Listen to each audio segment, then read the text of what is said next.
동의권 들어가겠습니다. 자, 일단은 지상권이라는 게 있는데요. 지상권이라는 건 지난 시간에 말씀드린 것처럼 남의 토지 위에 내가 뭔가 내 거를 소유할 수 있는 권리입니다. 예를 들어서 토지가 있고요. 토지가 A 소유로 되어 있습니다. 근데 B가 돈은 있는데, 그래서 이거를 상가 건물을 지어서 그걸 임대 사업을 좀 하고 싶은데 토지가 없는 겁니다. 그래서 B한테 가서 야, 내가 네 땅 위에 건물을 좀 지을게, 허락 좀 해줘 라고 부탁을 합니다. 그랬을 때 B가 오케이 허락을 합니다. 그 대신 지료 뭐 연간 얼마씩 내, 뭐 이런 식으로 얘기를 했겠죠. 그래서 사용승낙을 써주게 되면 B는 그 사용승낙서를 가지고 건축 허가를 받을 수 있고요. 그 건축 허가 위에 허가로 건물을 지었습니다. 그리고 임대사업을 하는데요. 이렇게 계속 가면 문제될 게 없습니다. 이 허가서라는 것은 채권 계약이고요. 채권 계약도 당사자 간에는 언제나 유효하기 때문에 문제가 되질 않는데 A가 이 토지를 C한테 팔아버립니다. 그러고 나서 C가 B한테 가서 내 땅에서 나가 그럽니다. 그러면 B는 나는 A한테 허락받고 건물 지었습니다 얘기하겠죠. 근데 C가 뭐라 그럽니까? A한테 허락받았지 나한테 받진 않았으나 그럼 나가. 그럼 나가야 됩니다. 이거 헐어야 돼요. 반대로 A는 그대로 토지 소유를 하고 있는데요. B가 건물을 C한테 파는 겁니다. 이럴 수도 있겠죠. 우리나라는 토지와 건물이 각각 다른 별개의 부동산으로 본다고 말씀드렸으니까요. 그렇게 됩니다. 그래서 C도 여태까지 B가 잘 쓰고 임대해서 수익 짱짱하게 올리는 거 보고 욕심이 나서 샀는데 사가지고 있었더니 A가 와서 야 C야 나가, 너 왜 내 땅 위에 있어, 이렇게 얘기를 합니다. B가 잘 쓰던 거 그대로 인수받은 건데요. 아니 나는 내 땅 쓰라고 B한테 허락했지 너한테 허락한 적 없어. 그럼 또 나가야 됩니다. 이게 채권 계약이라서 그런 건데요. 처음에 건물을 질 때 A하고 B가 서로 지상권 설정 계약을 하고요. 그 계약에 따라서 이 토지 등기부 등본상의 지상권을 설정을 하게 되면 이 지상권 물권이라고 말씀드렸고요. 물권은 그 부동산에 관한 배타적인 권리라고 말씀드렸고요. 그래서 A가 C한테 매도를 하든 B가 D한테 매도를 하든 이 관계는 지상권은 계속 따라다니는 거기 때문에 건물을 헐지 않아도 되는 겁니다. 이것이 지상권입니다. 자, 이 지상권은 사실 그 자체로는 그렇게 어려운 게 없고요. 이거와 유사한 형태인 법정지상권이 조금 복잡해지는데 그 법정지상권은 우리가 챕터를 달리해서 나중에 좀 살펴보는 걸로 하고요. 결론은 이 지상권, 전 시간에도 예를 들면서 잠깐 설명을 드렸습니다만 결국에는 이 지상권을 설정하는 목적은 뭐다? 돈인가? 아닌가? 그죠? 결국에는 지상권은 돈이 목적이 아니고요. 그렇다고 한다면 매각에도 소멸하지 않고 낙찰자한테 그대로 인수되는 특성을 갖고 있는 권리가 이 지상권입니다. 그래서 지상권만 설정되어 있다고 한다면 그 지상권은 인수되는 게 맞고요. 또 지상권이 가장 선순위로 올라와 있다고 한다면 나머지 건 다 소멸되더라도 얘는 살아있는, 그게 원칙이죠.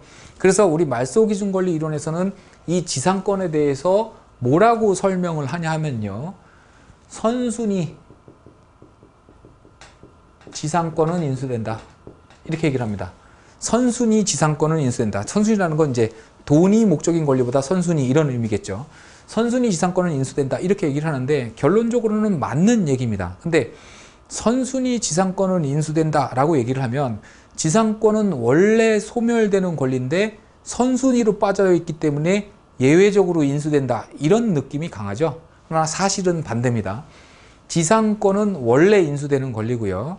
돈이 목적인 권리보다 후순위로 빠져 있을 때 이때는 원래 인수되는 특성을 갖고 있지만 돈이 목적인 권리, 얘를 보호해주기 위해서 어쩔 수 없이 말소시킬 수밖에 없다. 이겁니다. 그래서 후순위 지상권은 소멸된다. 이렇게 표현하는 게 오히려 맞는 표현이라고 저는 생각을 합니다. 자, 지상권. 그럼 이 지상권을 인수하게 되면은 낙찰자는 어떤 부담을 갖게 되느냐, 이걸 좀 살펴봐야 되겠죠. 지상권이라는 건요, 토지가 있고 그 위에 뭔가를 소유할 수 있는 권리라고 말씀드렸죠. 이 토지 소유자를 지상권에 있어서는 지상권 설정자라고 얘기를 하고요. 건물 소유자는 지상권자 이렇게 얘기를 합니다. 지상권자.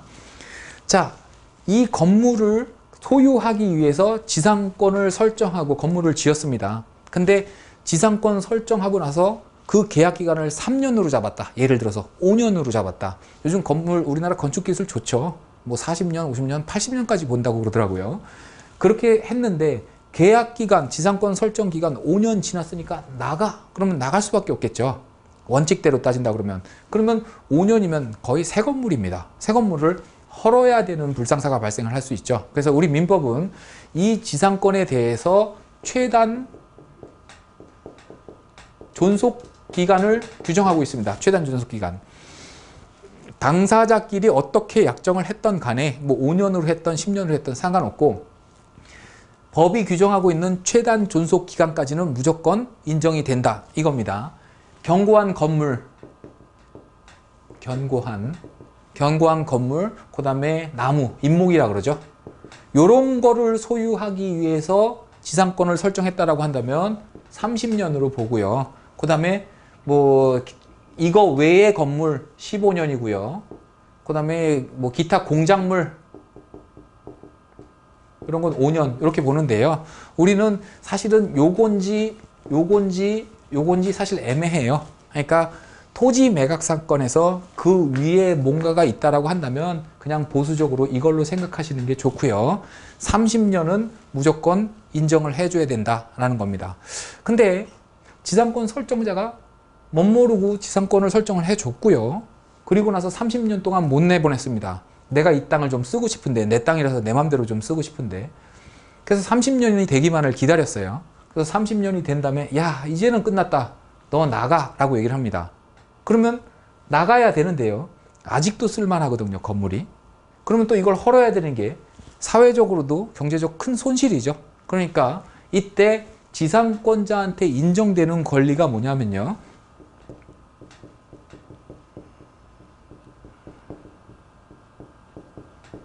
계약갱신 청구권입니다.